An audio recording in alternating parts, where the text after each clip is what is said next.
First up, I guess for now a hypothetical winner, soon to be a literal winner of the Heisman Trophy and other awards, Bryce Young. That dude came to play on Saturday in the SEC championship game, facing the best defense in the history of the world, as it had been described by many. He shredded them. Alabama's chance to win the ball game was to throw the ball down the field to test Georgia's secondary. Alabama had to have its offensive line play at a different level to give Bryce Young time. He largely played with a clean pocket. Sometimes there was some clutter around his feet. He had to make a few plays with his feet to get outside and was able to do that. Set an SEC championship game record for passing yards in the first half.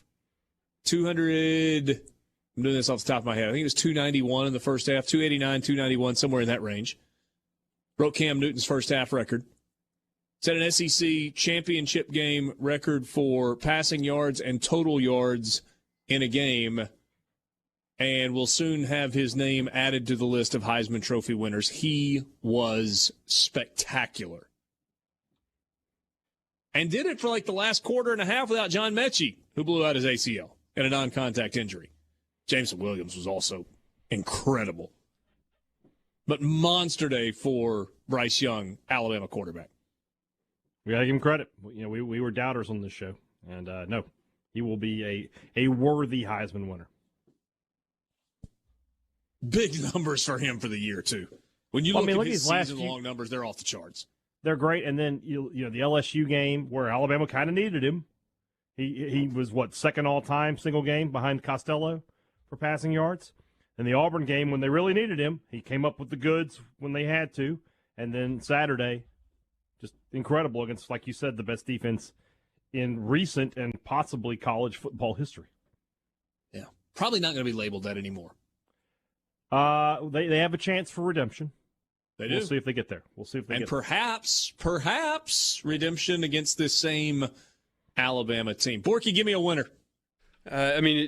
It's got to be, well, I've got two, and they're both local, but we'll start with the biggest one. It's got to be Ole Miss, right? They had as good of a Saturday as you could imagine.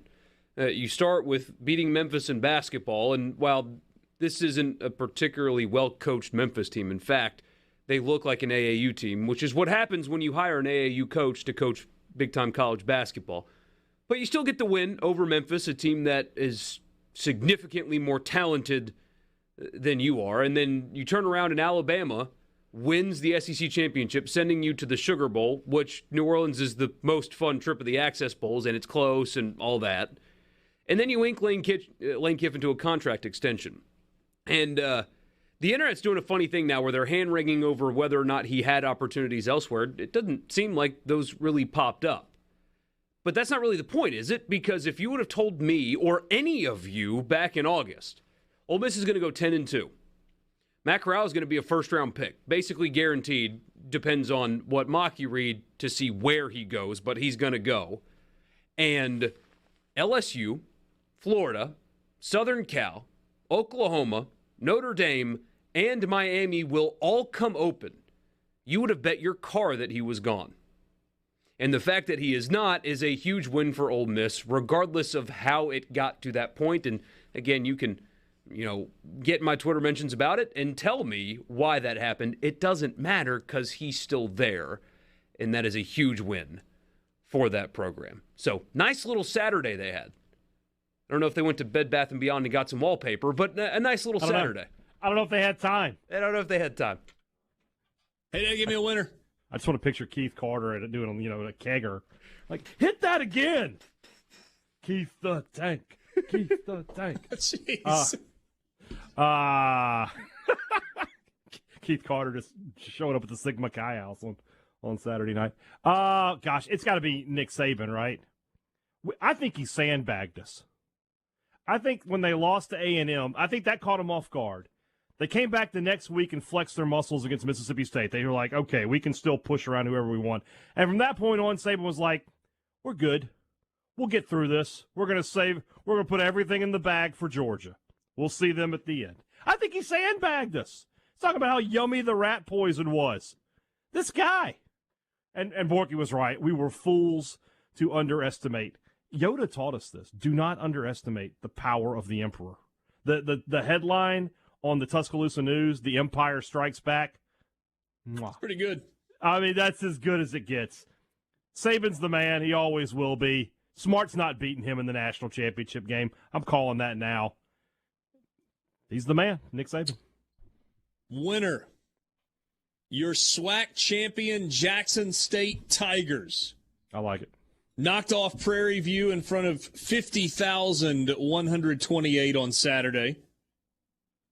Jackson State had 3 crowds this year of over 50,000 and another crowd of over 46,000 as part of their home slate. They had 46,171 in their home opener against Tennessee State back on September the 11th. They had almost 34,000 against Delta State. Against Alabama State on October 16th, 53,578. Smaller crowd against Bethune-Cookman. That's okay. They had 31,000 and change against Texas Southern 2 weeks ago against Alcorn State, 58,892, and then 50,128 against Prairie View. What an incredible showing from Jackson State fans. And they had plenty to celebrate in a 27-10 win over Prairie View A&M for Jackson State. Didn't throw it a ton. Shedeur Sanders, 8 of 16 for 85 yards and a touchdown. Had 193 yards on the ground. Jackson State did offensively. Really got it done with the defense, only giving up the 7 points. Congratulations to Jackson State, SWAC champions. And they are headed now to the Celebration Bowl, which is in Atlanta at Mercedes-Benz Stadium. There'll be a huge Jackson State contingent that goes to see that and be a part of it, and deservedly so. Borky, you got another one? Well, yeah, I was going to mention Jackson State. Just incredible environments and a scene there. It was just awesome. This city was buzzing over the weekend, man. That's awesome. Really, really cool. How about a loser? Well, I mean, we got to go to the other side, Georgia, right? I mean, everything was on the line. Hairy dog. Everything's on the line for them. What did I say to you when you texted me about the crowd? I said the Georgia fans know it's their time. Yep. Well, apparently their time was 1980, and it's just always going to be that way. Borky, you're going to have another year of making 1980 42 jokes. years. They're coming your way. I mean, they'll beat Michigan, and then they'll play Alabama again. They'll beat Michigan. And then they might even beat them badly, and it'll be, oh, Georgia's mad now. They're angry. They're ready for revenge, and they're just going to get smacked in the face by Alabama. Oh, you're gonna say they're gonna lose to Michigan? No. Right. I actually have a hot take for you. All right. Michigan is an easier matchup for Georgia than Cincinnati would have been. There's a reason I said. All right, Richard Kellerman. No. My rationale. Richard, you can't say things like that. Cincinnati is better at the quarterback position with Desmond Ridder. That is a fact. He can do more to hurt you than Cade McNamara can for Michigan. What does Michigan do exceptionally well? They run it, and they are physical. Guess what? Georgia can handle that. Georgia can't handle Bryce Young. I don't know if they'd handle Desmond Ridder or not. Michigan doesn't have a Bryce Young or a Desmond Ridder. And I think that's a problem for the Wolverines in that game.